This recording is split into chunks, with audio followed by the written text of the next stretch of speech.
Imagínate que te dicen un día que vas a gestionar unos fondos europeos para hacer una política agraria comunitaria. Primero le pide a todos los contribuyentes de Europa que aporten dinero para llenar esa enorme caja con unos 55.000 millones de euros. Y luego vas a preguntar cómo se está haciendo ese reparto, porque como comprenderás, mucha gente tiene puestos los ojos en ti, ya que vas a gestionar la caja más grande de toda Europa. Te preguntan desde tu pueblo en España y le dices que vas a gestionar entre 2014 y 2020 la friolera de 35.000 millones solo a los españoles. Y lo tienes que repartir entre casi 900.000 beneficiarios. Y como tu amigo es de Moya, en Gran Canaria, pregunta cuánto le toca a Canarias. Pues mira, unos 200 y largos millones, le explicas. Hay que decir que conocer este detalle de reparto es muy complicado, ya que países como Alemania no han aportado dato alguno. Ese dinero es para los agricultores y ganaderos, destinado a elevar el nivel económico de las zonas rurales para que sean rentables, regular de alguna manera el mercado y, desde luego, proteger lo rural como patrimonio de todos los pueblos. Todos, aunque nos centremos en nuestra vieja Europa.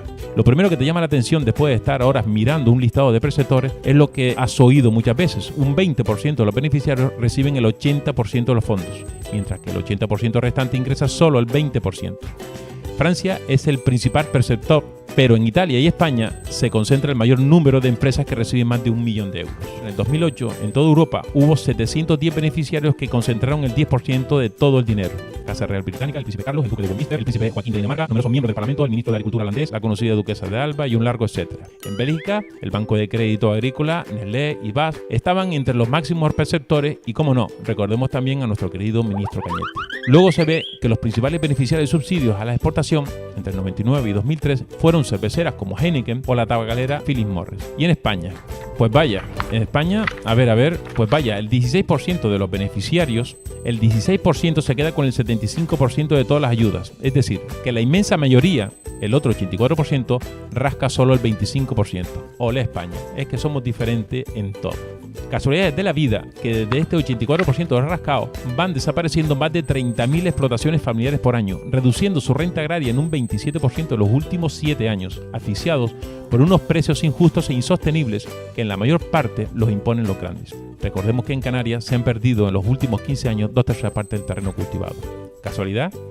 Miren un dato, 7 perceptores se reparten 14,5 millones, la misma cantidad que se debe repartir 12.700 beneficiarios de las explotaciones familiares más pequeñas.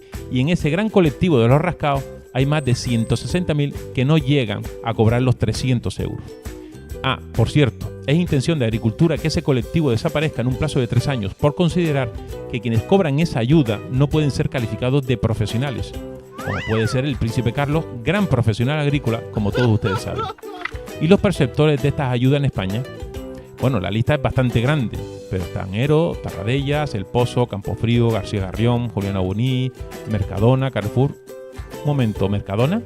Sí, según la recopilación de Justicia Alimentaria Global, Mercadona es uno de los grandes beneficiarios de Canarias, con más de 2,5 millones de euros. No obstante, dicha empresa se apresuró a ponerse en contacto con Voz Populi en julio de 2015 para puntualizar que esas ayudas no tienen nada que ver con la política agraria común, tal y como anunciaba el informe de Justicia Alimentaria Global, sino que, según declaraciones literales de la propia Mercadona, corresponden al programa de opciones específicas por la lejanía e insularidad, POSEI, y más concretamente REA, Régimen Específico de Abastecimiento. Estos fondos no tienen nada que ver con la ayuda de la PAC Sanjar. Entonces aquí, en Canarias, donde los agricultores se benefician del POSEI, no de la PAC, al igual que Mercadona, que lo hace vía REA, que está dentro del POSEI, ¿se puede decir que es uno de los máximos beneficiados de las ayudas agrícolas que llegan a Canarias? ¿Y los otros importadores y grandes centros de distribución en Canarias? A ver si va a ser que lo que tradicionalmente se dice por ahí de que el sector agrícola está demasiado mimado con subvenciones va a ser una cortina de humo para lo que realmente hay detrás. A ver si va a resultar que en Canarias también rigen las mismas políticas que en Europa, en cuanto que los que más tienen, más ayuda reciben. Ahora vamos entendiendo por qué no se preocupan en posicionar productos canarios en sus lineales. Ellos no tienen la culpa de que, por ejemplo, El Pozo, uno de los mayores beneficiarios de la PAC, destroce el sector porcino y que el gobierno les pague por traerlos. Es decir, ayudas allá, ayudas acá. O, por ejemplo, con el queso o la mermelada. Ahora vamos entendiendo, por ejemplo, que en los sectores como el pollo o los huevos, donde Canarias podría ser autosuficiente y crear empleo, se les abonen más de 1,5 millones de euros por importar 9 millones de kilos de pollo de la Unión Europea, o no les hagan pagar impuestos por los 31 millones de kilos que traen de terceros países. Otro ejemplo, un importador que trae semilla de papa a 12 o 13 euros el saco, espunta, por ejemplo, y la vende a 18 o 20. y recibe luego más de 2 euros por saco de subvención, supuestamente para abaratar esta semilla a los agricultores y finalmente a los consumidores. La realidad es que en este caso los importadores obtienen un beneficio de un 70% mínimo. Finalmente, ¿quién es el verdadero beneficiario de estas ayudas? ¿El agricultor, el consumidor o el importador? Y repetimos la pregunta. Si el dinero sale de la misma caja, llámese PAC, POSEI, REA, ¿se puede decir que los mayores beneficiarios de las ayudas agrícolas en Canarias por persona receptora son los importadores y no los agricultores o ganaderos? Hay que decir que eso del REA es un instrumento de política económica creado por la Unión Europea desde 1992 y su finalidad es asegurar el suministro estable de productos de primera necesidad debido a la lejanía del continente para que se beneficie el consumidor. El REA está dentro de la caja del POSEICAM, que se creó un año antes, en el 91, y este POSEI está dentro de la PAC. ¿Realmente se abarata la cesta de la compra al consumidor trayendo de fuera incluso lo que Canarias podía producir? ¿Y las posibilidades de crear empleo? Desde luego nunca con este modelo se creará. Pero sigamos analizando. Vamos nuevamente a Europa. No hay duda que entre los perdedores de todas estas ayudas están las explotaciones familiares que sostienen el medio rural y millones de campesinos en los países pobres que padecen estas políticas agrarias europeas. Con todos estos subsidios que se dan a las grandes compañías, que algunas no tienen ni que producir porque les basta con solo disponer de los terrenos, crean sobreproducción, paradigma del capitalismo, saturan el mercado y generan excedentes que luego son vendidos por debajo del coste, con ayudas directas e indirectas a la exportación. Es un modelo de producción intensiva que defiende los intereses de los grandes exportadores agrarios europeos, el lastre principal de la Unión Europea en estos últimos años, perjudicando enormemente a algunas de las regiones más pobres del mundo. Eso sin hablar de los recortes en verdaderas políticas agrarias para el medio rural, sencillamente porque si se lo das a los grandes, no se lo puede dar a los pequeños.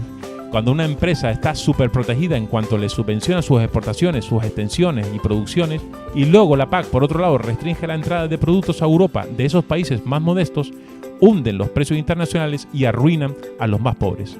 Mandamos leche en polvo para Sudamérica o países africanos donde estos países podrían tener una mayor soberanía alimentaria, crear empleo y riqueza, y lo que hacemos es hundirlos aún más, a base de subvenciones a esas grandes empresas europeas.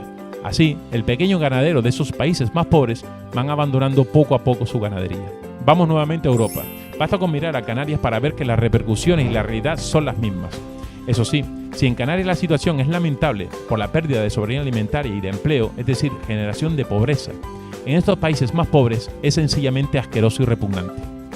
¿Creen que un pequeño granjero de Estados Unidos, uno de Inglaterra u otro de Canarias, no tiene el mismo problema cuando se enfrentan a esas grandes compañías? Porque no se crean que todos estos ganaderos de Inglaterra, Estados Unidos, son macroempresas con un montón de ayudas. Es un error fomentar un modelo basado en la superproducción que propicia la explotación de grandes extensiones de terreno solo para cobrar subvenciones, y para entender lo que pasa en Canarias quizás hace falta saber lo que pasa en el seno de Europa y en el mundo, porque compartimos en buena parte la misma realidad y los mismos males, y habrá que explicarle a la sociedad y a Mercadona que el REA está dentro del POSEI y este dentro de la PAC, y está dentro de la misma caja de agricultura, y que cuando se cobran subsidios por el REA se saca el dinero de la misma caja que pone el ciudadano europeo. Y es el desastroso reparto de esos dineros lo que está ayudando a hacer al rico más rico y al pobre más pobre, destruyendo o no dejando crear industria dentro del sector agrícola, llámese PAC, REA, POSEI o Periquito los Palotes.